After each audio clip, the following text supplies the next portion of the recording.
సిద్దిపేట జిల్లా అర్బన్ మండలం వెల్గటూరు గ్రామంలో ఇంద్రమ్మ ఇళ్ల లబ్ధిదారులు పెయ్యల తార నర్సింహులు నిర్మించనున్న ఇంద్రమ్మ ఇంటిని రాష్ట్ర కార్మిక ఉపాధి పరిశ్రమలు భూగర్భ శాఖల మంత్రి గడ్డం వివేక్ వెంకటస్వామి ప్రారంభించారు. ఈ సందర్భంగా లబ్ధిదారులను మంత్రి సాల్వతో సన్మానించారు.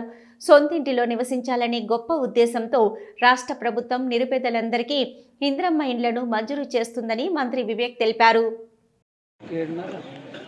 జై కాంగ్రెస్.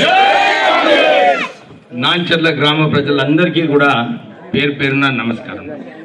ఈరోజు ఇంత చక్కటి కార్యక్రమం మన సర్పంచ్ నరసింహారెడ్డి గారు, వారి అందరు సోదరులు, వార్డ్ మెంబర్స్, ఇంకా సోదరులందరూ కూడా ఈ కార్యక్రమంలో పాల్గొనడం, కాంగ్రెస్లో జాయిన్ కావడము, ఈ అభివృద్ధి కార్యక్రమాలు సిఆర్ఆర్లో 10 కోట్ల రూపాయలతో ఈరోజు భూమి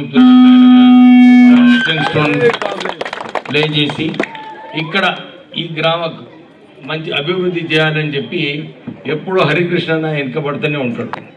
సార్, మనం గ్రామాలు మంచిగా చేసుకోవాలి, కాంగ్రెస్ పార్టీ ఇన్ని అభివృద్ధి కార్యక్రమాలు చేస్తున్నారు, కానీ మనము గ్రామాలలో కూడా పోయి ప్రజలకు వాళ్ళకి నచ్చ చెప్పాలి. ఎందుకంటే మనకు 10 సంవత్సరాల నుంచి డబుల్ బెడ్రూమ్ ఇల్లు అన్నారు, ఇవ్వలేదు.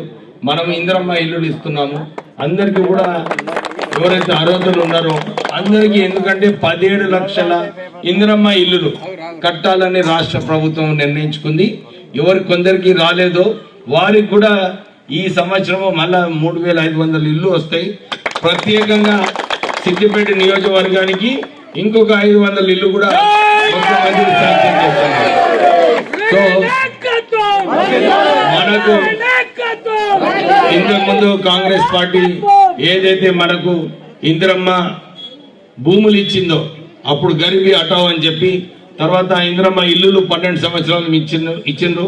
ఇప్పుడు మళ్ళా ఇందిరమ్మ ఇల్లులు ఇస్తున్నారు.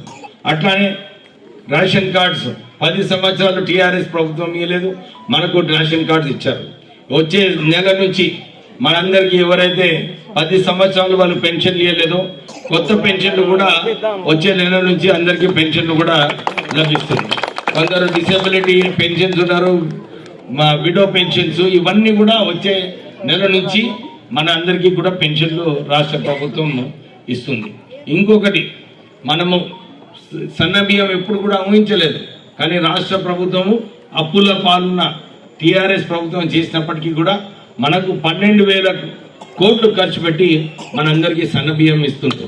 అంతేకాక రుణమాఫీ చేస్తామన్నారు, వస్తేనే 5 నెలల్లోనే రుణమాఫీ చేయడం జరిగింది.